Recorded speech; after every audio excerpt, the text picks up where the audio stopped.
6:30. Southern Nevada World War II veterans just returned from the war memorials in Washington, D.C. The goal of the Honor Flight of Southern Nevada trip was to give these veterans, most in their 90s, a measure of closure for their war experiences. The government shutdown, though, threatened that entire trip. Yeah, team's Nathan Baca went along for the trip to Washington and shows us now what these veterans gained on what they're calling a trip of a lifetime. Yes, as 8 News Now viewers donated the money to make this honor flight possible. We profiled the experiences of 3 local veterans. Each one of them came to the memorial hoping for answers of their own. Here are their stories. A monument made of marble for men and women made of something a lot tougher. These Southern Nevada World War II veterans beat Nazi Germany, defeated the Japanese Empire, and kept the peace at home. Thank you. Thank you. Now they gather one last time to see a memorial they waited nearly their entire life to see built. This is a once in a lifetime. You know, I'm 88 years old now. How much more have I got to go? And to see this, I would never have seen it without the honor flights. Herb Cohen is a retired Coast Guardsman. On board the USS Cavalier, he helped run the invasion boats charging Japanese-occupied islands in the Pacific. His first experience in the war, a Pacific Ocean filled with bodies from islanders forced to commit suicide by Japanese soldiers. After the war, Herb always kept a smile on his face, but one sight at the war memorials got to him. It wasn't the World War II memorial, but the Vietnam Veterans Memorial. The wall bears the name of George Ulrich, killed in action in Vietnam. He was a good young kid. Ulrich was Herb's neighbor. When Herb returned home from World War II, he believed it would be the last war. When I got out of World War II, I said, this should end. But unfortunately. That name and all the others, a sad reminder that the wars went on and on and on.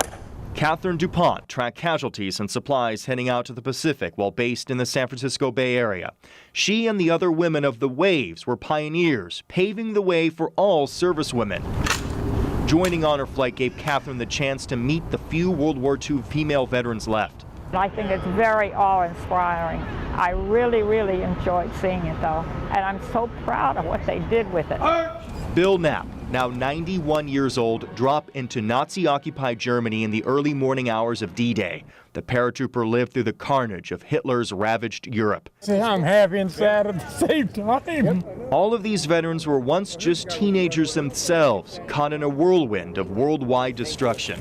Now, teenagers shake their hands. Thank you. Thank you. Robert Scaringa. But closure finally came on the way home for these vets. John Lazaro. Children, friends, loved ones sent letters to the veterans. They read them on the plane back to Las Vegas. We are proud of you and proud of your family. Thank you for your service and sacrifice. Those letters, those words of solace and pride were just too much for some. And then a grateful city, Las Vegas, welcomed them home.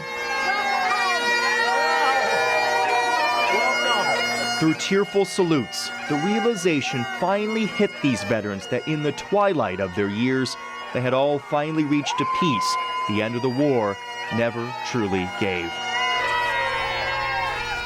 As for Bill Knapp, we will show you a closer look at his quest for closure on 8 News Now at 6. Honor Flight of Southern Nevada is looking to send their second group of Las Vegas World War II veterans this April. 8 News Now viewers made this first trip possible through their donations. If you'd like to help send more veterans to the World War II Memorial, we have a link on how you can help. That's on 8newsnow.com. My dad was a World War II vet, and you had to pry the information out of them. They mostly didn't want to talk about it. Yeah, and just to hear their stories come out when they're at that memorial is just heartwarming. So special. Great story. Thanks, Nathan.